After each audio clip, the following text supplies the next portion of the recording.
telefone 22 2737 3600 ou pelo WhatsApp 22 2720 0661. Unimed Campos. Pode contar. Informe do Trabalhador. Oferecimento Sindipetro NF. Informe do Trabalhador. Uma produção Sindipetro NF. Você conhece as medidas que ajudariam o Brasil a não ficar refém da alta do preço dos combustíveis? Eu sou Sérgio Borges e estou coordenador-geral do Sindipetro NF. O Brasil não possui mais reservas estratégicas de petróleo, mas conta com estoques operacionais de combustíveis para garantir que não haja desabastecimento nos postos entre a chegada de um navio importado e o processamento em uma refinaria. O país ainda depende da importação de cerca de 30% do diesel consumido, o que aumenta a vulnerabilidade em momentos de crise global. A construção de reservas de combustíveis seria uma solução. Para o presidente Lula, as reservas garantiriam a soberania do país e a proteção contra a especulação do mercado em momentos de crise. Outra medida do governo está na ampliação da mistura do etanol na gasolina para conter a alta do preço. As propostas estão sendo analisadas por técnicos do Ministério de Minas e Energia e do Ministério da Fazenda, como parte de um pacote mais amplo do governo Lula para suavizar os efeitos da alta dos combustíveis. Informe do Trabalhador. Oferecimento Sindipetro NF. Abril é o mês de dar mais atenção, de ouvir com mais calma e de compreender com mais empatia. O autismo não tem uma regra, cada pessoa é única e todas merecem respeito, inclusão e acolhimento. Neste Abril Azul, a Câmara Municipal de Campos reforça: informação transforma e o respeito aproxima. Abrace essa causa, entenda, respeite, inclua. Câmara Municipal de Campos dos Goitacazes. Diálogo para avançar.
Sete horas e 57 minutos em Campos. Já voltamos com o Folha no Ar, ao vivo, aqui pela Folha FM, ao vivo também pelo Face e pelo YouTube. Você que está comentando, está lá participando, interagindo com a gente.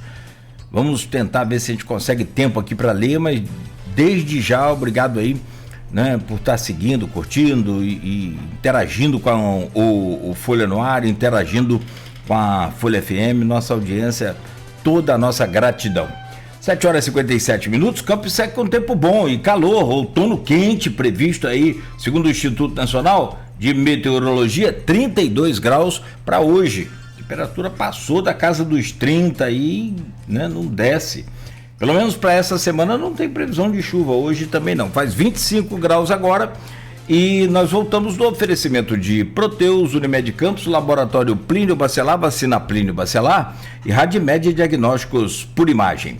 Com o jornalista Aloysio Abreu Barbosa, hoje na bancada, também com o jornalista Everton Luna, aqui nesta bancada, estamos conversando com o odontólogo, diretor municipal do Departamento de Saúde Bucal, membro do Partido Novo e ex-candidato a prefeito de Campos, Alexandre Buchaú. Falamos aqui sobre vários temas no primeiro bloco. A gente vira a chave agora para pesquisas, para dados, números. Estamos há 158 dias, Aloysio. Depois você me corrige aí se é de fato isso, 5 meses e mais 6 dias, né, para as eleições 2026. Mas antes de entrar nessa seara aí, que é a especialidade... E quanto, Luiz? Em 1 minuto. Em 1 minuto, 7h59. E o primeiro poeta que entende de números que eu conheço na minha vida é Luiz.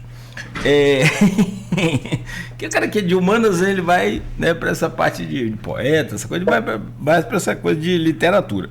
Mas é bom, ele domina bem os dois, e essa questão de números é a especialidade do Aloysio Abreu Barbosa, que trará para a gente aqui essas últimas pesquisas pro Alexandre analisar. Mas, Alexandre, tem uma pergunta lá no grupo, e para variar é de uma flamenguista. Esse negócio, a profusão que aparece flamenguista é um negócio de doido, né? E ela é a nossa querida colega também de profissão, a jornalista Silvana Venâncio, lá de Bom Jesus, do Itabapoana, e ela manda para você a seguinte pergunta, só para a gente não perder a pergunta sobre o tema. Doutor Alexandre, na sua opinião, o agora prefeito Frederico Paes poderá fazer alguma surpresa em seu governo, ou vai tocar o que Vladimir deixou? Bom, Silvano, obrigado pela pergunta. Eu não acredito em plot twist, né? Eu não acredito que Frederico vá fazer nenhuma pirotecnia no governo. Mas também não acredito que ele vá tocar ipsis literis o que Vladimir vinha fazendo. Não é o perfil, pelo menos, que o Frederico vem trazendo ao longo de sua trajetória, fazer grandes guinadas. Mas é do perfil dele imprimir uma marca muito forte. Então, eu acredito que ele vai eleger prioridades e vai tocar essas prioridades conforme a sua forma de trabalho. Ele tem muito resultado entregue por onde passou. Eu acredito que essas áreas eleitas como prioritárias vão ter uma atenção maior, um investimento maior, não só investimento financeiro, investimento de energia, de tempo, de atenção maiores, e que vão trazer resultados com a marca Frederico Paes. Isso é importantíssimo, inclusive, porque daqui a 2 anos e 8 meses ele é candidato provável à reeleição. Ele precisa ter uma marca própria. E para quem veio construindo marca própria por onde passou, seja na Coagro, seja no Plantadores de Cana, seja no sindicato dos plantadores de cana, como agricultor, como produtor rural, produtor de cana, ele também vai deixar essa marca na Prefeitura de Campos quanto prefeito. Entretanto, eu não acredito num desmonte. Então, ele vai manter políticas públicas que foram resgatadas ou iniciadas no governo Vladimir, mas tentando dar a sua marca própria naquelas em que ele vai eleger como prioridade. Ele já deixou isso em discurso inicial colocado, que seriam a saúde e o transporte público. São, o transporte, principalmente, um calcanhar de Aquiles do governo Vladimir, admitido por ele mesmo que não conseguiu sanar o problema do transporte. Alexandre, agora falando um pouco... Oi? Agora sou eu. Ah, sim. Vamos primeiro para o governador, depois para o Senado, depois pode até voltar para dar um geralzão, até porque tem dados adjacentes da pesquisa Quest divulgada ontem, que valem tanto para a disputa do governo quanto do Senado. Show, assim, a gente tem um favorito muito claro em todas as pesquisas, desde quando o candidato do grupo que ocupou a Tarcísio de Castro, o governo do Estado, durante 7 anos e alguma coisa, 7 anos e alguns meses, que era Rodrigo Bacelar, né? Uma operação em carne, né? Operação em carne 1, 2, ontem foi anunciado que poderia haver mais operações, o site Nacional Metrópolis anunciou que está na agulha, estaria na iminência de novas operações, né? A gente não sabe o que tem nesses vários celulares apreendidos, né? Só para relembrar, prisão primeiro TH Joias, na Operação Zargum, depois prisão de Rodrigo na Operação Encarne 1, depois alerta, volta à soltura de Rodrigo, nova prisão de Rodrigo na nova Operação Encarne, cassação do cargo de presidente, né? Hoje ocupado por Douglas Ruas. Se tinha uma estratégia que era essa pessoa desse grupo concorrer na cadeira. Seria Bacelar, tirou Thiago Pampolha, né? Deu a ele, a gente pode antecipar isso no blog Opiniões, né? Deu a ele a SEDAI com porta aberta e a vaga de conselheiro do TCE, que também está sob investigação do Supremo, a partir da DPF das favelas, né? Está na ministra Alexandre de Moraes. E essa estratégia, com todos esses percalços jurídico-policiais, ela parece ter ido para água abaixo, né? E o favoritismo de Paes se mantém, né? Essa esperança de concorrer com o cargo, tanto pelo pedido de vista do ministro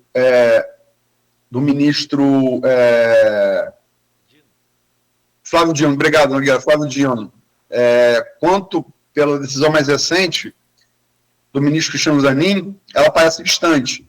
O STF dá todos os sinais que vai deixar o Ricardo Couto no cargo até outubro, e ele está fazendo uma limpa em contratos, enfim, em demissão de funcionários fantasmas, né?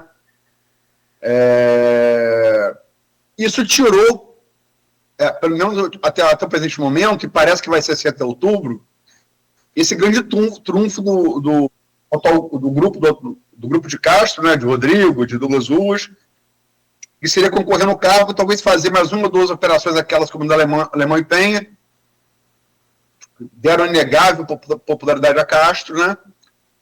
Isso até agora não aconteceu e parece que não vai acontecer, né? E Paes continua surfando como favorito, né? Tem uma vantagem grande, né? Ontem saiu a Coeste, 3 simulações de primeiro turno e uma de segundo turno, 3 cenários diferentes de primeiro turno, né? A vantagem de Paes atualmente vai de 25 a 33 pontos. Nesses 4 cenários, 3 de primeiro turno e um de segundo turno. Nogueira falou, nós estamos 5 meses e 6 dias da eleição, menos 6 minutos nesse momento. Tem um ano aberto 6 minutos, já tem voto pingando. Como é que você projeta? Um preâmbulo novamente longo, mas é porque para entender a situação do Rio, não basta pesquisa, você tem que, né? Você acredita em reversão do quadro atual, nesses 5 meses e 4 dias? Em 5 meses dá para muita coisa acontecer. A questão toda é pensar, esse grupo de Bacelar tem alguma outra estratégia? Porque, a princípio, eles continuam tentando executar a estratégia que foi pensada por Bacelar, que já não está mais por questões judiciais no jogo. O grupo Bacelar em si, a família Bacelar, está muito prejudicada para as próximas eleições em função da prisão do Bacelar e da inelegibilidade do pai, o Marco Bacelar, apesar de já não estar mais no jogo eleitoral há algum tempo. Mas o Rodrigo fora do jogo completamente. O Alerj, que era o campo dominado por completo, né? O Rodrigo foi eleito presidente da Alerj com unanimidade de votos, não teve ninguém nem para se abster, para faltar no dia. Todos foram lá, e um grande beijamão do Rodrigo, e a estratégia que está sendo executada é a montada por ele. Essa estratégia tem um problema sério, que é o Ricardo Couto, como governador do estado, e todo mundo enxergando que ele não sai.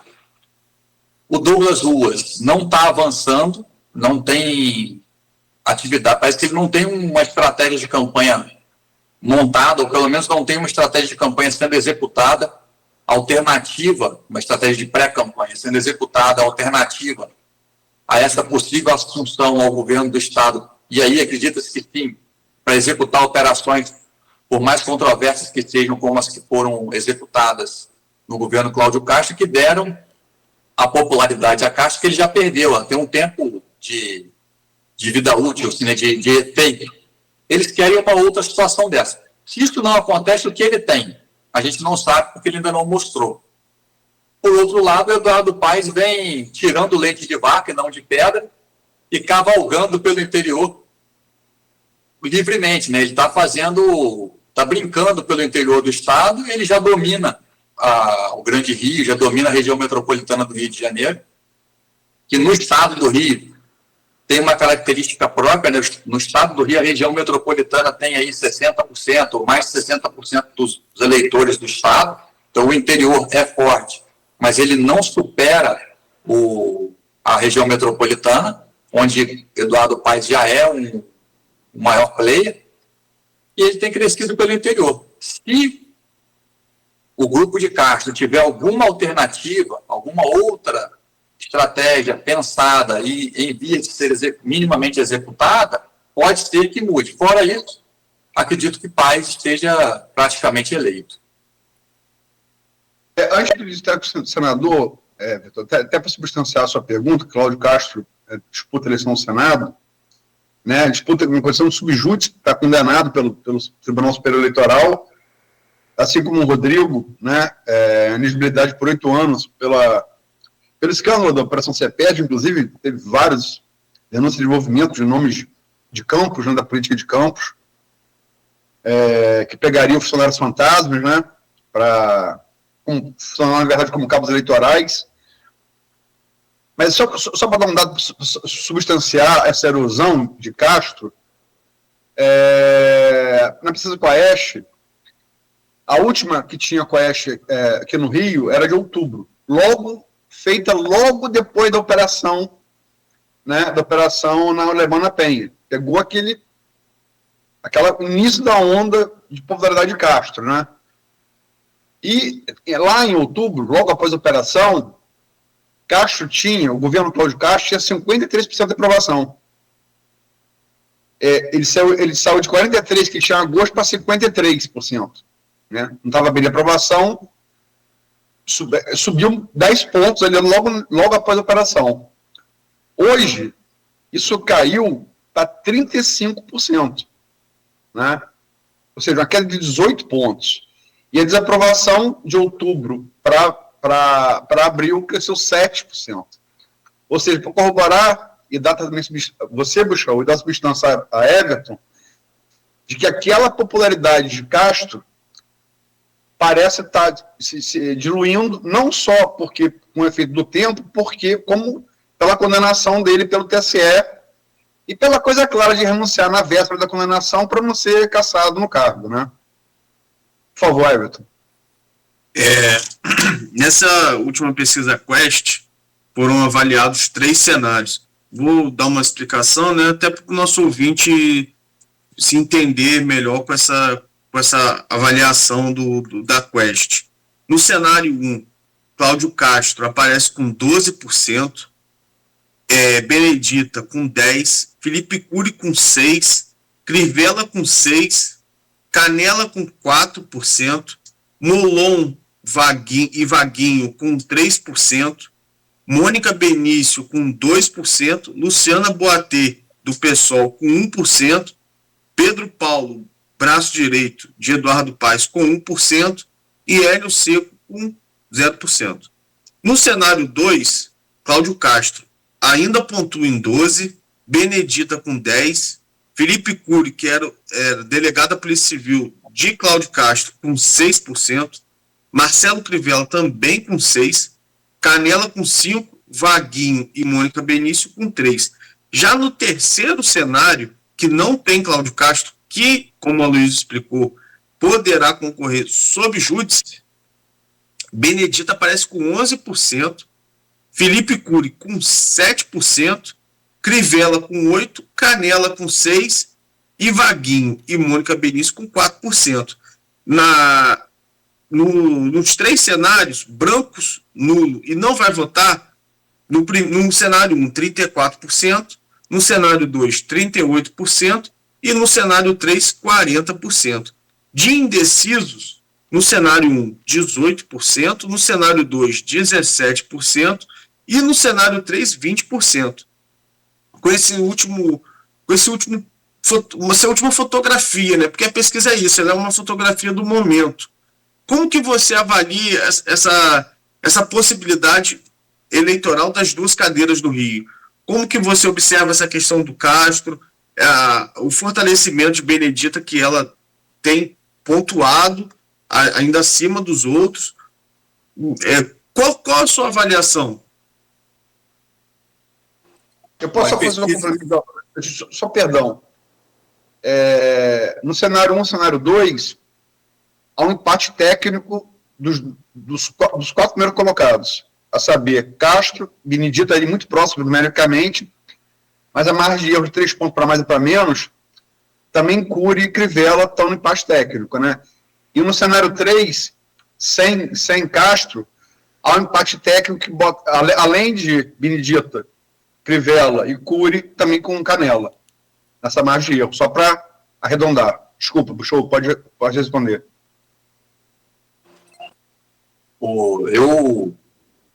A direita no Rio já saiu de uma situação lá atrás onde ela talvez tivesse as 2 vagas, né? Fecharia as 2 vagas do Senado no Rio de Janeiro. Hoje fica mais claro que Benedita tem uma dessas vagas pela esquerda, e na direita você tem Cláudio Castro colocado como candidato, mas eu não acredito que Cláudio Castro vá conseguir manter essa candidatura até o final. Por questão da inelegibilidade e porque a gente ainda não sabe quais são os desdobramentos e até mesmo a queda de popularidade, né? À medida que Ricardo Couto avançar na devassa que ele vem fazendo no governo do estado do Rio de Janeiro, a popularidade de Cláudio Castro tende a se corroer com o tempo, né? Ele fora da máquina também, ele era governador até há pouco tempo, então isso deu a ele uma popularidade, uma visibilidade, um conhecimento que vão se perder na medida em que ele estiver fora do governo. Hoje, uma das vagas, acredito que seja de Benedita, a outra talvez caia ou com Felipe Cury, na medida em que Castro retirar de fato a candidatura, esses votos dele que hoje parecem, no cenário 3 que você colocou, migrarem para nulos ou indecisos, eles tendam a migrar para o Felipe Cury, e talvez o Felipe Cury esteja nessa segunda vaga do Senado no Rio de Janeiro. E a gente teria um candidato da direita, um da esquerda, eleitos ao Senado no Rio. A projeção para o Senado ainda tem muitos indecisos, muita gente que ainda não sabe quem vai votar, que não conhece os candidatos, ainda tem muita campanha nesse meio para acontecer do Senado. Os senadores normalmente precisam muito da máquina para ajudá-los, né? Eles não têm muita projeção própria. Nós temos um caso como o Romário, por exemplo, que é um ex-atleta, esportista, acaba muito conhecido, que vai sozinho, mas nos demais dependem muito da estrutura, da capilaridade da estrutura partidária no Estado para se elegerem. Vamos ver como é que isso vai acontecer. Hoje acredito, excetuando Cláudio Castro, que a gente teria Benedita e Felipe Cury ocupando as 2 vagas. Desculpa. O Passarinho Verde ontem me contou, Passarinho Verde estadual, tem Passarinho Verde nas 3 esferas, né? Que Cury talvez seja candidato a deputado federal e que Rogério Bolsonaro, ex-mulher de Jair Bolsonaro, vai ser será suplente de Canela ao Senado. Isso seria um movimento já jogando com a possibilidade de Castro não ser candidato, né? Vamos ver, isso tem que esperar para acontecer. De fato, ele está condenado, de fato, ele pode concorrer até o presente momento sub júdice, né? Agora, Buchaú, voltando à questão, e só para informar, acabou de sair a Atlas, eu estava dando uma olhada na Quest, que acabou de sair a Atlas, eu não estou olhando ela ainda, mas a Atlas fica o próximo bloco, que é presidente. A gente tem, ao mesmo tempo que a gente tem um favoritismo grande de paz, Logicamente, 5 meses e 4 dias da urna, que conta é pesquisa estimulada, onde o pesquisador oferta o nome dos candidatos, né, dos pré-candidatos. É bom que a gente frisar sempre isso, né, até convenção pré-candidato. Mas a espontânea, ela é muito importante para revelar o voto. Porque se você diz, vou votar em Buchholz da minha cabeça, é muito difícil que eu mude esse voto em 5 meses. Mostra a decisão de voto consolidada, né? E mostra também um espaço aberto, e não consolidado, né? Quando você vai para a espontânea, essa vantagem de Paes se dilui bem. Ele tem 8% na espontânea, Douglas Ouro 2%, ou seja, é um empate técnico na margem de erro, tá? Na espontânea. Os demais têm 0%, André Marinho, Garotinho e o Witzel 0%, outros somados 2%, Branco Lula não vai votar 1%, e indecisos 87%. Você tem 87% de indeciso, claro que você tem uma eleição matematicamente aberta. Você vê a possibilidade desse, não é nem um flanco, isso é uma floresta amazônica para ser explorada, né? É 87%.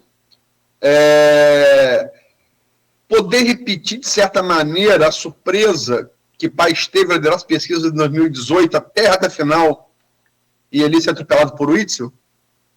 Ou não?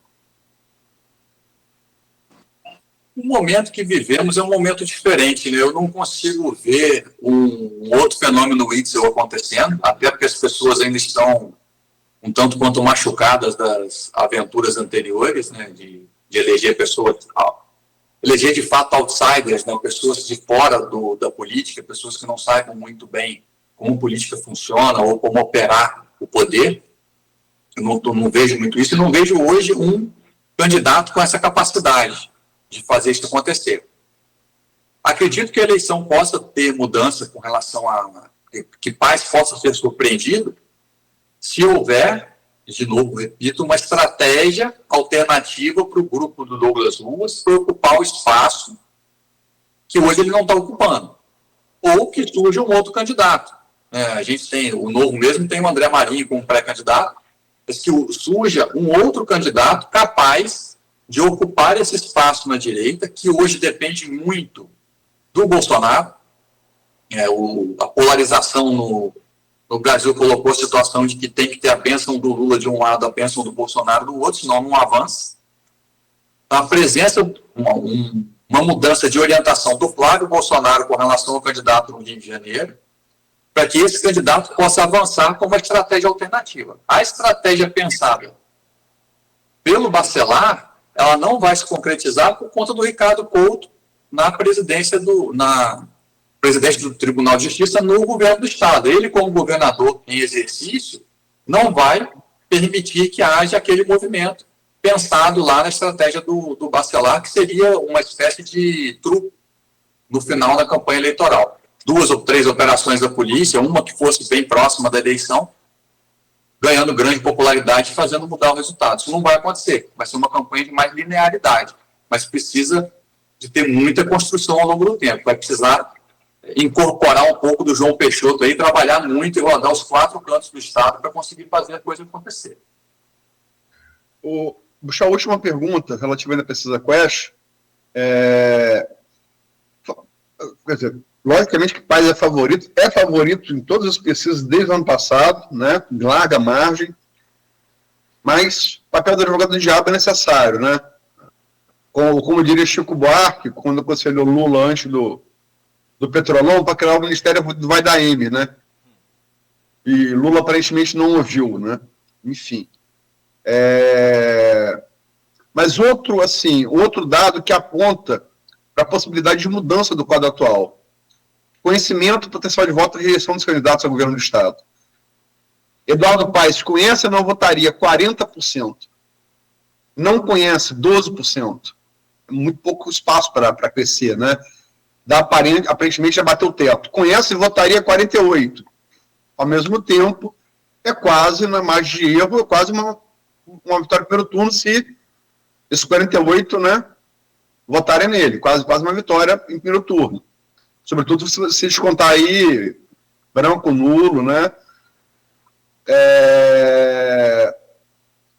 Garotinho, por exemplo, que pontua ali, pontua bem no cenário 1, empatado ali em segundo, um ponto só abaixo de Douglas Ruas, né? Empate técnico quase numérico. A Garotinho é o campeão da rejeição, a gente sabe disso, né? Tem muito residual, mas tem muita rejeição. Conhece, não votaria 65%. Não conhece 16%. E conhece, votaria 19%. Então, a despeito da boa intenção de voto, você olha aqui, não é uma candidatura com, hoje com grande chance de sucesso, sobretudo no segundo turno. Douglas Ruas, no entanto, conhece e não votaria, a rejeição, né? 17%. É muito baixa a rejeição dele. Conhece e votaria, 12%. É muito pequeno o nível de conhecimento. Né? E também o empate técnico entre conhece e votaria e conhece e não votaria. Mas é uma rejeição bem menor do que a Garotinha de Paz, né? E não conhece 71%. Quer dizer, de novo, é muito espaço para ser explorado numa pré-campanha, numa campanha. Você acha possível? Acho possível, ele tem que trabalhar muito, né? Se ele continuar contando com a estratégia montada por Bacelar de assumir o mandato de governador para, a partir disso, fazer campanha, ele está perdido. Eu enxergo o Eduardo Paes como um candidato consolidado. Ele tem uma situação muito consolidada, uma estratégia definida de ação, e ele está executando essa estratégia. Ele tem pouca margem de crescimento, ele vai mais procurar se manter onde está, não cair de onde está. O Douglas Ruas, por outro lado, precisa crescer muito. À medida que crescer, obviamente, o crescimento vai trazer junto o crescimento da rejeição. A rejeição cresce à medida que se conhece. Quem não conhece, não rejeita. E pessoas que rejeitam outros candidatos hoje vão passar a rejeitá-lo à medida que conhecê-lo e que ele crescer. Mas ele tem espaço de crescimento, mas precisa de uma estratégia de trabalho, de pré-campanha já imediata, executada ao longo do estado do Rio de Janeiro. Hoje ele está concentrado só na LERJ, só em tentar assumir a cadeira de governador. Isso, ao que parece, não vai acontecer. Não acontecendo, que estratégia ele tem? Ele não deixou ainda claro, evidente para a gente que estratégia ele teria para executar ao longo do tempo, de um tempo cada vez mais curto, no caso da cada vez mais real possibilidade dele não assumir a cadeira de governador. Juro que eu vou te uma pergunta, juro. Juro, Nogueira. Não, vai lá. Vai lá. Você sabe que você aqui você é o meu Cristiano, né? Você é o tema. Esse tema aí não tem, dá vontade de seguir direto. Na verdade, desde o impeachment de Witzel, que concorre também, é pré-candidato, concorre não, é pré-candidato, né? É bom sempre frisar isso, pela legislação eleitoral. Qualquer um, até a convenção, é tão candidato quanto qualquer outro, né? Lógico que tem aqueles que já colocaram, tem lastro eleitoral para se candidatar, mas precisa da convenção. Mas de Witzel até a queda de Bacelar e a não assunção de Ruas até o presente momento, seguindo o que você falou, você chegaria a afirmar que esse mundo encantado da LERJ, a LERJlândia, ela ruiu e está perdida? Eu acho que sim. Ela ruiu porque ela estava sob o reinado de Bacelar. Bacelar reinava na LERJ e dava toda a orientação do que era para ser feito na LERJ. E aí, independente de serem partidos de direita ou de esquerda ou de centro, todos eles, na LERJ, rezavam a cartilha do Bacelar. Uma vez que o Bacelar deixa de existir, são as ovelhas sem pastor, né? Ele orientava, não tem mais orientação. Uma vez que rui esse reinado, as pessoas que estão no entorno e que têm poder sobre micro-feudos dentro da LERJ começam a disputar entre si. Hoje a LERJ está bem dividida e perdida. Não havia um corpo pensante junto com o Bacelar. Todas as decisões eram de Bacelar. O restante seguia. A gente tem o exemplo lá dos 3 que andaram fazendo presepada pelo estado todo. Esse pessoal que era o mais próximo de Bacelar, eles não tinham condição de assumir o reino de Bacelar, uma vez que Bacelar foi extraído de lá. Eles teriam, tanto é que o Douglas Ruas, que está vindo como possível assunção ao governo do estado e que assume como presidente da LERJ. Então a LERJ ficou meio que acéfala durante um determinado tempo. Agora o Douglas Ruas assume, mas que direção ele está dando à LERJ? A gente não conseguiu enxergar isso. Aparentemente a LERJ está perdida sem direção. Política no estado do Rio, meu filho, não é brincadeira não, o negócio aqui é tenso. Aliás, se vocês me permitem, tem várias condições aí, não dá mais, só pra gente fechar aqui, só colocar 2 pontinhos rápidos. Será que o PL, será que o partido do Cláudio Castro vai querer correr o risco, vai bancar o risco de concorrer com um candidato inelegível? É uma pergunta também interessante. E a outra é se fizer uma pesquisa hoje, Aloysio, junto à população fluminense, com a seguinte pergunta: você quer que o governador, desembargador Ricardo Couto continue ou saia para assumir o presidente da LERJ? Eu acho que valeria a pena ouvir a população nessa também. Enfim, é a política do Rio, que a gente fala aqui elevada à máxima potência.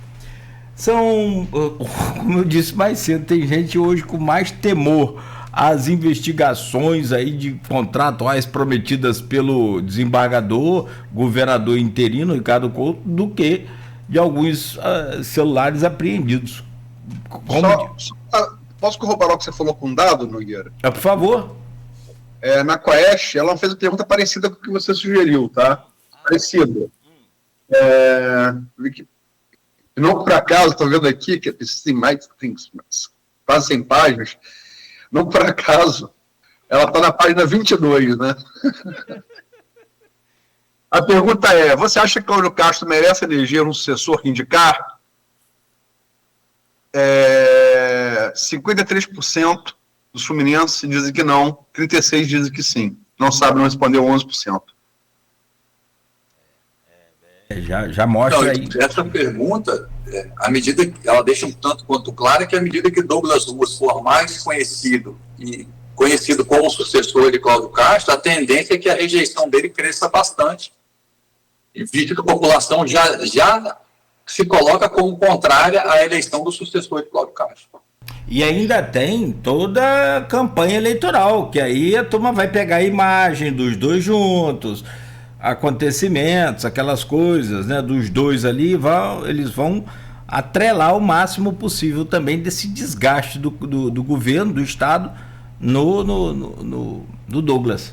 Então possibilidade da rejeição aumentar também. Bom, gente, aqui são 8h31, só um intervalo, mas com a promessa de ser bem curto, 2 minutos, porque a gente volta para falar. Tem a treta de Zema, Gilmar Mendes e STF. Essa aí eu quero ouvir também. Aliás, está dando um quiprocó danado com os bonequinhos que arrumaram lá para interpretar o Gilmar Mendes, o Alexandre, enfim. E também... Ontem à noite teve um novo. Ele fez um musical de puppets. Muito bom. Esse eu não vi. Ele tá... Cheio de juízo de valor, sobre Zema, não me cabe juízo de valor. Enquanto analista político, muito bem feito enquanto está se propagando. Sim. Muito bem. E assim, se Gilmar está dobrando a aposta, Zema está bancando. Claramente não vai se intimidar, né? Claramente não vai se intimidar. Como é que é aquela frase que o cara fala quando um dobra a aposta, o outro arrega, o outro... O musical o outro desiste, né? Desiste, mas pode ser que alguém esteja telefone, mas é pesado, assim, quer dizer, fala chama Gilmar Mendes de sapo, e fala de Moraes, todo mundo está careca de saber que ele deve explicar o contrato da mulher para o Brasil. Fala do Tayayá de Toffoli. Assim, cara, se gerou a reação de Juma. Sei lá. Vamos ver onde vai acabar isso, né? Agora, de tédio, a gente não vai morrer. E se me permite, o Buchaú, meu caro Everton Aloysio, você que nos acompanha aí agora pelo rádio também, pelas redes, isso tudo ainda vai, vamos falar daqui a pouco, você, Aloysio, vai trazer, isso vai somar pontos na corrida aí das pesquisas para Zema, porque você pode perceber que nos cortes de redes já não aparece mais tanto o Caiado quanto aparece o Zema. Então, quer dizer, o Zema tá no foco da conversa, é tudo que ele... Não, vamos falar sobre isso no próximo bloco, mas assim, sites de apostas já mostram um crescimento de Zema na casa de 2 dígitos. Isso não está refletido ainda nas pesquisas. Não está refletido ainda nas pesquisas. Né? Mas assim, claramente, basta quem acompanha Trend, né? As menções a Zema subiram assim em escala geométrica, não é escala aritmética não, né? Ele realmente parece ter achado o filão para crescer, né? Mas só as pesquisas vão dizer se sim ou se não. Hoje o STF consegue ser unanimidade em rejeição, tanto na direita quanto na esquerda. Se tem alguém que conseguiu despolarizar o Brasil, foi o STF. Hoje. Não, na esquerda, infelizmente, tem gente que ainda tenta defender Moraes como herói da democracia. Infelizmente. Ainda tem gente que defende aquele menino lá, o Pato Rouco lá, da Lava Jato. O Pato Manco está liderando o governador do Paraná. Dá mole aí. Vambora, gente. 8h35. Disparou lá também, tá bem lá também depois. Não, ele está liderando desde novembro do ano passado. Desde novembro? O caso dele é muito parecido com o caso de Paes. É uma liderança consolidada. Pode cair amanhã, mas é uma liderança constante, tendência constante. E olha que lá você tem o incumbente. Ele foi Flávio Bolsonaro, né? Ele era do União. Mas lá ele você... Flávio, porque Ratinho Júnior se meteu a besta de ser candidato a presidente. Mas ele... Vamos pro próximo bloco. Vamos. São 8h35. Rápido intervalo aqui, meu caro Alexandre. A gente volta já com essa bancada composta aqui pelo jornalista Luiz Abreu Barbosa e também pelo Everton Luna, com o Alexandre Buchaú conversando com a gente nesta manhã. Mas esse é bem curtinho, hein? 8h36, oferecimento de Proteus, Unimed Campos, Laboratório Plínio Bacelar, Vacina Plínio Bacelar e Radimed Diagnósticos por Imagem. Da mercearia até o hortifruti, o Green Market se preocupa em proporcionar uma experiência de compra bem mais prazerosa, seja pela certeza de adquirir produtos fresquinhos e de qualidade presencialmente.